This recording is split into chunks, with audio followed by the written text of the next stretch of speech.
What do you say, baseball fans? Rye Bread talking baseball, episode 20. Venti is 20. We're looking at our American League East-West Showdown. Checking out some unexpected results from last night's action in Major League Baseball. But first, I'm going in on the umpires.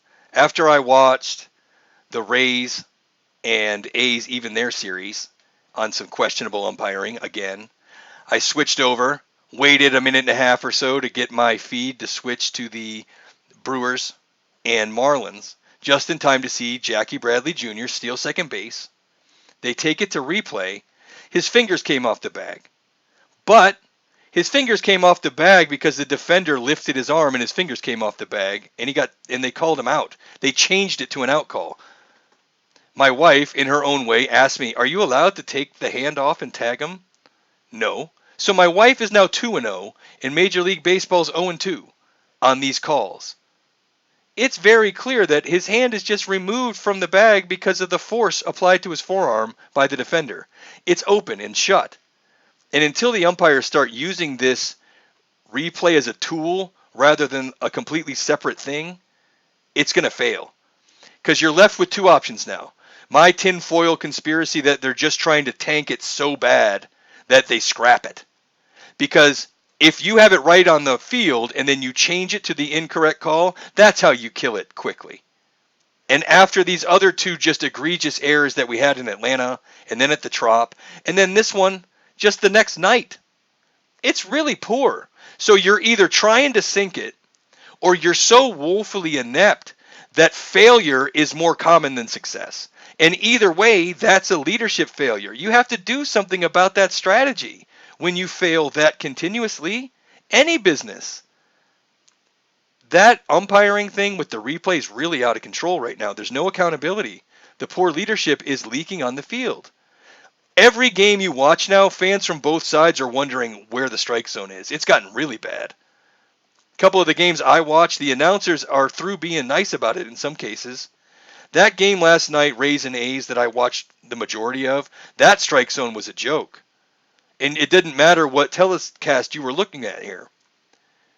Both of those telecasts are great. The A's have a great team, and the Rays have a great broadcast team. I'm switching back and forth between them both, and they're both carrying the same view of that umpire strike zone, I can tell you that. Fleming got squeezed in game one, wound up a 2-run homer is the difference in the game. Frankie Montas got squeezed out of one last night, 2-run homer, Rays win the game. It's kind of evened out. It's been equally bad, but you don't need it to even out that way. It shouldn't play that way. The umpires have inserted themselves into the conversation of every game, and it's not going away. So they need help. They need to use this replay as a tool, not as a separate entity. It needs to be implemented as a tool that can be used to help make judgment calls. You have a separate replay umpire that looks at every play, who helps with a judgment call on every play instantaneously. You don't have to put on any headphones. It's so easy to fix, and the interface is so easy to fix. If you've ever had NFL, Red Zone, or any of their apps, it's so smooth and seamless and intuitive. Basically the complete opposite of the Major League Baseball system. It's all bad. They need leadership change there, but they're not going to fire themselves. But some type of leadership change has to be enacted with this umpire stuff, because you can't fail that much and not do anything about it, no matter what your business. But the product on the field is so good right now. It's been as good. It's never been this good for me, but you can't say it's been better. It's been so good on the field that it's glossed over all that mess. And I told you I was checking in on Paddock. The entire NL West lost basically last night, so nothing really changed. But I'm starting to notice that with the Padres. When they're against the Dodgers, they look like a spectacular baseball team. But when they're not playing the Padres, they can look pretty mediocre. And sometimes a younger team takes a minute to find its stride that way. And I expect that there's going to be a lot on the line in these Giants-Padres games that are coming up on the schedule. Over the next 10 days, you're going to get a lot of Padres-Giants. And then sprinkled in there, both of those clubs have winnable games against the Pirates, the Rockies, except for when they're playing each other. So both the Padres and Giants are in pretty easy legs of their schedule, except for when they face each other. So in those 6 games, The Giants are in a position of strength right now because if the Giants split those 6 games, I like their chances of taking care of business against lesser opponents more so than what I've seen out of the Padres. And if Paddock doesn't put it together, you might want to start the clock on Gore. Those fans in San Diego are hard on Mackenzie Gore. Are hard on Chris Paddock. And they're hard on Tommy Pham. So Gore was having trouble with his control during spring training, but man, they've had time to work with him. And I can't imagine you're going to get worse production. The fans are fed up with Paddock because it's been a lot of expectation with limited results thus far. He's got 1 win against Pittsburgh, and his schedule hasn't been tight. Zona, Milwaukee, Pittsburgh, Texas, Arizona, and then he's got Pittsburgh coming up again in his next turn. That tough team in there, Milwaukee beat him. And he's giving you 4 innings. He's just not looking sharp. His velo was up last night, but still, the production's not there. So how long are you going to wait to give Gore a shot in the rotation? I think the time's running out on Paddock before he gets reassigned to do something else. Maybe in the bullpen or a different role, but the fans are clearly tired of him. You can see it really plainly if you get on a Padres board. And Tommy Pham. Tommy Pham is a different cat, I think. I never really understood his vibe when he played for the Rays, so fan reaction to him is kind of understandable maybe, but he seems serious about winning baseball games. But those two get it tough from the Padre fans.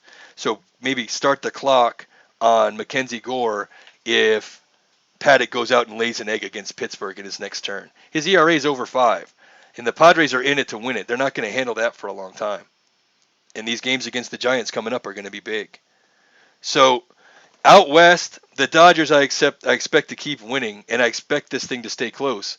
And it's going to shake out between the Padres and Giants up here real quick. And I think the Giants are in the driver's seat right now because they just have to split these 6 games coming up with the Padres. The Padres really need to show that they can win games that they're supposed to. And I think that they can. They're so talented. We have to talk about the bombs from last night. But first, the Astros and Mariners played another tight one. Christian Javier was on fire last night. You can't really blame the Mariners. 2-0 Astros at the end. You look at that score, and it's like the Astros are hot in their building, and the Mariners lose 2-0.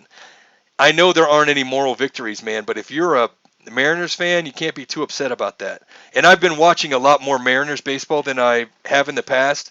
And they passed the eye test for me still, so I'm still on the Mariners. I think the West is going to be tough. It's just a tough time to be playing the Astros right now, hot in their building. And the Angels are headed to play the the Astros here soon too. And it's the wrong time for the Angels to face the Astros. The West is going to be in flux. Texas beat the Angels last night. And Joey Gallo hit an absolute laser. There were great home runs across Major League Baseball and plentiful home runs. Vladdy had 3. I think Turner had 2. Guys were hitting bombs. Franmil Reyes had 2 big bombs for the Indians. There was a lot of balls leaving the house yesterday. It was exciting. But the one that's the best for me is Gallo's laser out there to right field. Home run ball guy gets involved. He's about 3 or 4 seats in his row. Ball comes out. He's heading in, gets dirty head first on this concrete stairs, gets wrapped up in the handrail, comes up empty with the ball. No ball to show for it. You're laying there in the concrete, on the concrete all dirty at a Major League ballpark on TV. You got to be asking yourself, what am I doing here? I got no shame for that guy. Oh my gosh, man. I can't get enough of these home run ball guys. Foul ball guy's my favorite, but I haven't seen a good one lately. But there have been some good home run ball guy episodes early in this season. If you haven't seen that one, brown khaki pants, you can't miss him. He's getting dirty head first. He wants that thing. But he's never going to get it, never going to get it. So funny. Anyway, I can't be mean. It's kind of sadistic. Kluber got a W for the Yankees, and he's starting to put it together a little bit. If you're the Yankees, you have to like seeing Kluber getting a W and putting it together a little bit. That's good news for the Yankee fans. I'm going to be watching the Rays and A's again tonight, obviously. Glasnow going for the Rays. It's appointment television. I want to hear what Dallas Braden has to say about Glasnow. I'm sure it's going to be a glowing review. But Glasnow needs to put it together, man. He's had a couple tough, rough outings, and I'm sure that he'll get there. But I'll be on with that after these matinee shows. So if you want to get at me on Twitter, at RyeBread0844. Don't forget, Bascom's Chop House, Clearwater, Florida. Best steak in the city, best wine list in the city. Tell them I sent you. You won't be disappointed. Please check us out again tomorrow. Thanks for watching. We're going to do 162.